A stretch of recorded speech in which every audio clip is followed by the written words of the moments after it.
For years, the Halloween Horror Nights website was the hub for everything from dates and tickets to HHN lore, house announcements, and even sneak peeks. However, that is now a thing of the past. In today's video, we're breaking down where the website currently stands and why we need it back now more than ever. All of that and more coming up next.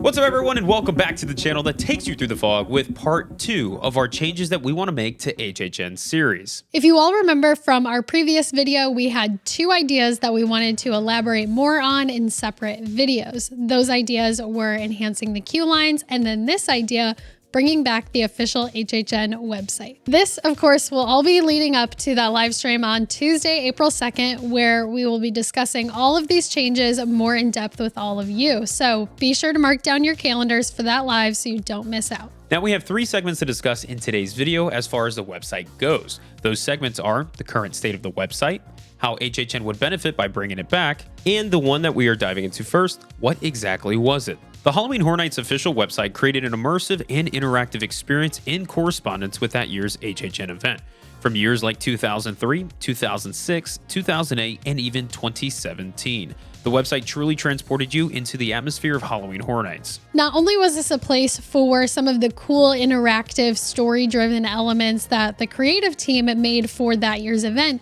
but it was also a much more simple location for fans to find out information for that year's event. Things like dates and tickets, house announcements, and even story-driven elements were all located in that one spot on the official Halloween Horror Nights website. Now, if you guys have been following us for quite some time, you noticed that in the past few years, this is something that we've been really pushing for HHN to bring back. The official Halloween Horror Nights website. From years past, ever since it began and up to recently, we used to get all these incredible in-depth details about behind the scenes stuff, the creative departments and stuff of creating some of the characters, some of the houses, maybe even some photos, more lore based things that we just don't get nowadays, and even old videos just to look back at it to see how they did Halloween Horror Nights in years past was really cool. Yeah, and a lot of our followers have chimed in and said that, oh, I remember when, I used to go to Horror Nights and leading up to the event, you're looking forward to it so much, but you only have so much that you can look at to look forward to it. And these websites really offered so much to dig into, and there was so much to read and look at.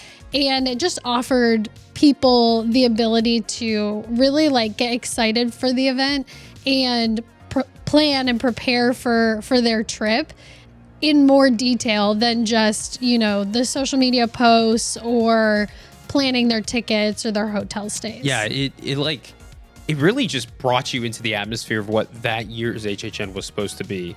And we did this today when we were actually going back and looking at some of the old HHN websites, doing the script and getting this video set up. Years past, you'd click on one of the websites, like 2008. For example, they have the archive of 2008 from years past Halloween Horror Nights, and it had music playing. It showed you in-depth character analysis and how they did the sketches for some of the characters and some of the houses.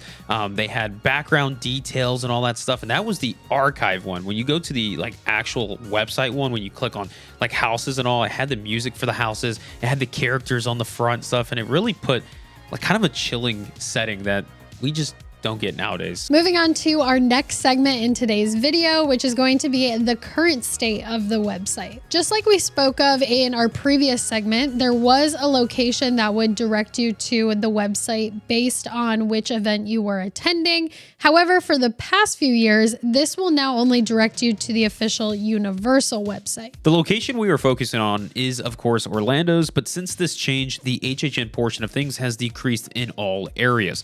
We have less HHN driven content on the site since the main focus is Universal's normal operation. On top of all that, we did reach out to the fans of HHN and asked them how they feel about this change. A vast majority of them said that they do miss the old HHN website and said the current setup is a little more difficult to operate around. Now headed over to our final segment of the day, which is the return of the official HHN website. Now, this would be a big blessing to us from the HHN community to have the official HHN website return. One of the biggest things I would say that would benefit from the return of the website would be the speculation and announcement season. In my personal opinion, I feel like this is one of the most important things leading up to the event of HHN, no matter what year it is, because the community during the offseason, they're craving any HHN information they can get. And it can be something very little, slight change here and there, anything that they can add to the website to really make the community go like, oh, look at this, look at that, and just create hype and excitement for that event. Yeah, I feel like the last few years we've been kind of just like sitting around waiting for anything HHN related, any sort of announcement or teaser, like literally anything. And having the website back, you know, they could slowly start putting little Easter eggs on the website or changing things. And it would give us fans, us diehard fans that, you know, want more HHN content in the off season to actually look forward to and check back on. Yeah, and like I said, the community really like builds up and it starts getting momentum leading into the upcoming HHN event. We'll use, let's say this year in particular. It allows us to come together, really talk about things, and they don't have to do anything crazy. I mean, yes, we would love some crazy things. We'd love to see those excerpts, maybe behind the scenes stuff as well, leading up to what they're creating for the event. But it's even as far as to like maybe just changing a little logo or tweaking like what one thing used to say and putting symbols over and having us try to decode it. And like years past, we used to get like the Legendary Truth like game that was all part of the website, and you know, just little things like that, which that at the time wasn't little, that was pretty big. It just really creates the uniqueness that this community has compared to any other event in the world. So that's why bringing back the HHN website, in our opinion, would be something fantastic for the entire community and could benefit HHN as a whole. Now, as we wrap this video up, we just want to make a reminder that this is part 2 of our 3-part series, which will all lead up to that live stream on Tuesday, April 2nd, where we'll discuss with all of you all of these changes that we would like to see for HHN moving forward. If you guys enjoyed the video, be sure to give it a thumbs up as well as subscribe to the channel so you don't miss out on our upcoming Halloween Horror Nights content leading to this year's event. And until that next video, we look forward to seeing you guys there. And like always, we'll catch you guys in the fog. Peace out, everybody. Bye.